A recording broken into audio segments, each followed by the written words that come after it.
when I show up at that planet to meet the people there for the first time, we're going to try to establish some type of communication.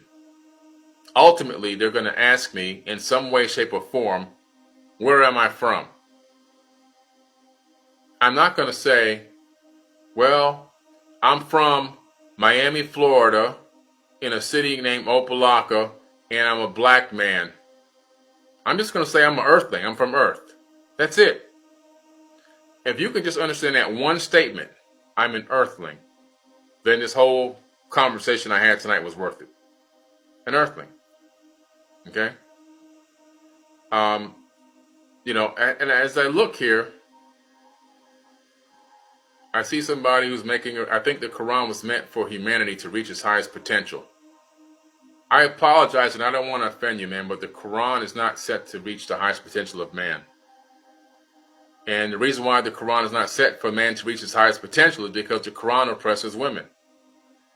The culture that is heavily involved in the Quran, their women are heavily, heavily, heavily, heavily oppressed.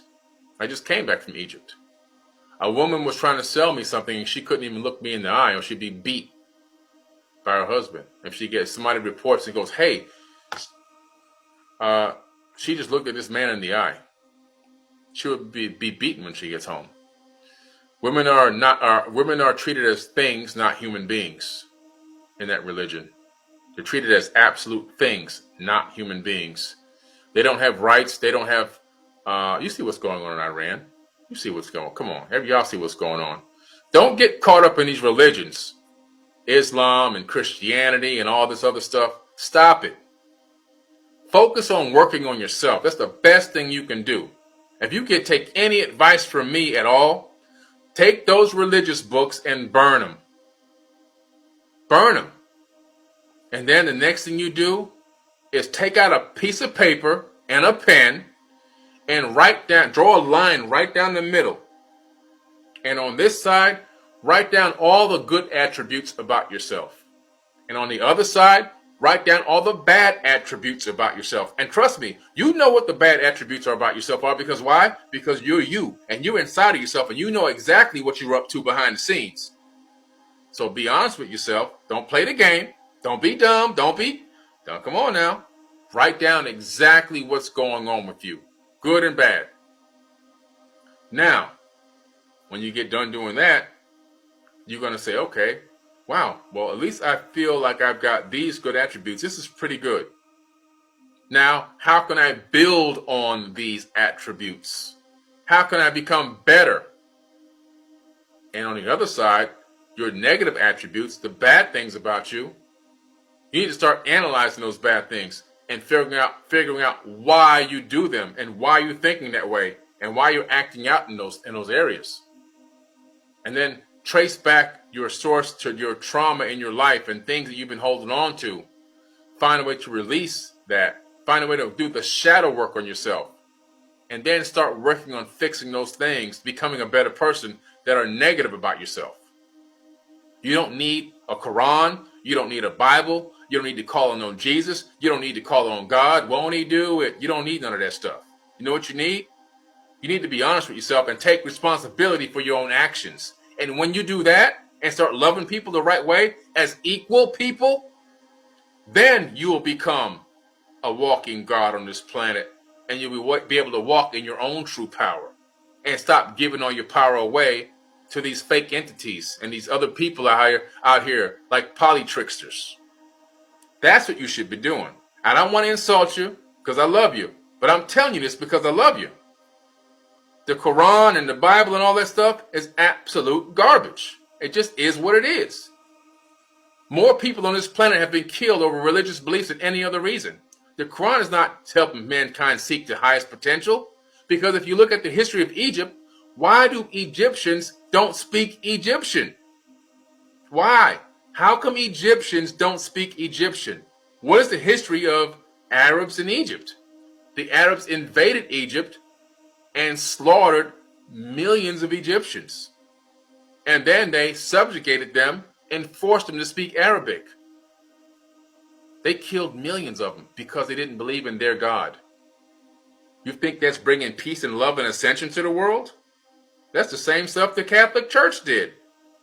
This is why Egyptians don't even know Egyptian. They only speak Arabic, and they teach that's what they learn in school because they were beaten and raped and murdered into speaking it. So there's no love in the Quran, period, in my personal opinion. Zero. It just is what God, I'm forbidden. I'm gonna be honest with you now. I'm not gonna sugarcoat. That don't mean I don't love you. I'm telling you this because I do love you.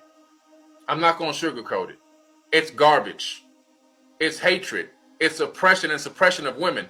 The reason why this planet is in the shape that it's in right now is because 98% of the people that run these corporations and these militaries are men. That's the biggest problem we have. We don't have any more balance. We don't have any more balance on this planet. We have no feminine energy being injected in the level that it needs to be to balance out the masculine energy.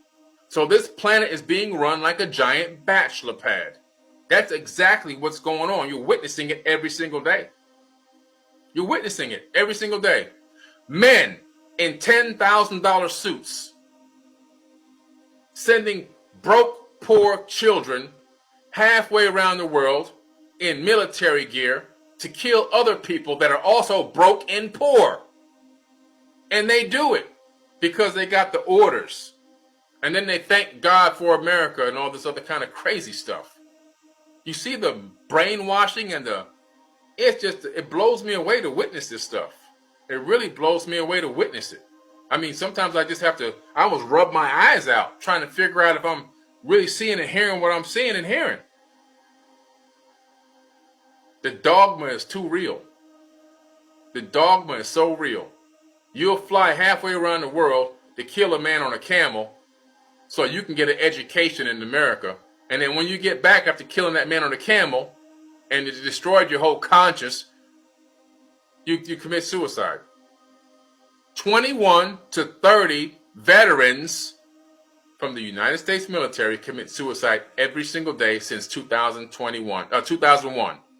We're talking about over 300,000 suicides. You think that's just a mistake? You think they're just killing themselves because they just, it's just a coincidence that all the veterans are committing suicide? It's the conscience. They finally woke up and realized they got scammed. They got hoodwinked. They got pimped by rich people. There's nobody out there fighting to keep America free. Are you kidding me? Are you kidding me?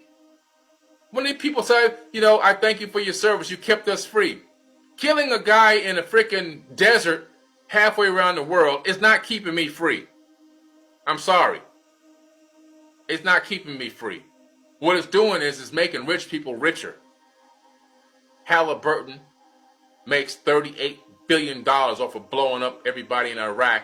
They form a company called Halliburton, which all these elites, including Dick Cheney, Obama's cousin, sits on the board of. They chop that cash up. The cleanup company is supposed to be going there to clean up the area. They build like a couple of gas stations for like $20 million and a couple of houses for like $15, $20 million a piece and chop up the rest of the billions of dollars. Y'all don't know the pimp game. The real gangsters are not in the Chicago. Those ain't gangsters. The real gangsters ain't in LA. Those guys ain't gangsters. The Bloods and the Crips and all that, those guys are not gangsters, man. The real gangsters are in the government. The real gangsters are at the heads of these corporations. The same ones that got Kanye West canceled. Those are the gangsters. Those are the real gangsters that exist. Those guys are deadly. Make no mistake about it.